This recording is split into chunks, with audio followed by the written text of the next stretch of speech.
What's in store for La Crescenta housing market in 2026? Will home prices go up or down?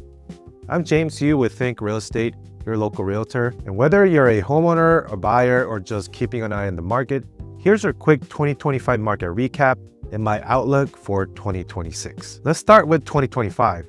For the first time in over a decade, the market stopped feeling like a seller's market and started to feel more balanced. Homes took longer to sell and it required more effort and strategies to get results.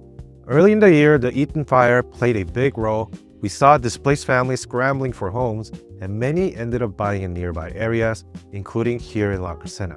That sudden demand pushed prices up early in the year. At the same time, more sellers who had been sitting on the sidelines finally decided to sell. We ended the year with about 10% more listings than 2024, partly driven by rising insurance costs and pent-up seller demand. But here's a key. Even with more listings, the number of homes sold stayed about the same.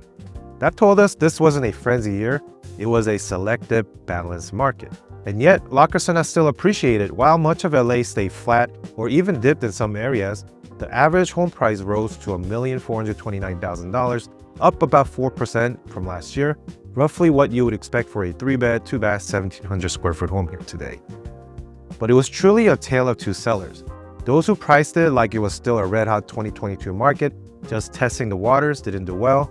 The sellers who were more realistic and priced strategically and made their home show well, they're the ones that won.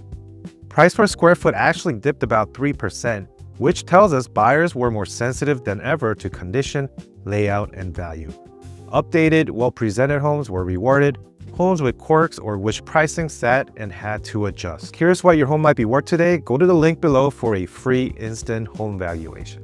So what about 2026? Nationally, most economists are calling for a more balanced market with flat to modest price growth, not a boom. Mortgage rates are starting the year in the low sixes, nearly a full percentage point lower than the start of last year.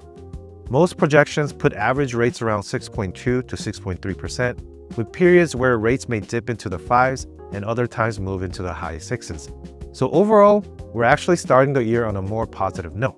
Here's my take on La Crescenta. 2026 will be a year of normalization. We should see more sellers list their homes. Many owners who are locked into low mortgage rates will eventually have to make a decision because life still happens.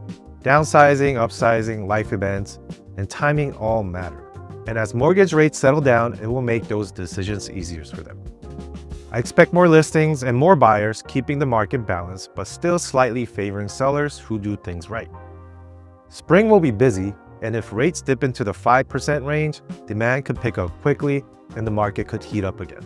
That said, I expect about 3 to 4% price growth following a normal seasonality, stronger in spring and summer and softer in fall and winter. Here's my advice for sellers and buyers. If you're thinking about selling in 2026, presentation and marketing will matter more than ever. Give yourself time to prepare. January through May will likely be the best window to list, so plan ahead and sit down with the realtor to strategize how to prep for today's market. And remember, don't price based on what you need, what you spend, or what you hope. Price based on what is worth today. The market will reward realistic sellers and reject wish pricing. And if you're buying, watch rates closely. They're tied closely to the job market and the broader economy. If unemployment rises, rates tend to come down, and there will be moments when rates dip into the 5s. When they do, be ready because competition can return quickly. Seasonality still applies. Spring will bring more homes and choices, and fourth quarter often brings better deals. If you want to stay ahead of these shifts, follow and subscribe for my monthly updates. And if you're a homeowner in La Crescenta and curious about your home's value today, go to the link below for a free instant valuation. And as always, if you're thinking about buying, selling, or just want to talk strategy for 2026, let's connect. I'm always happy to chat.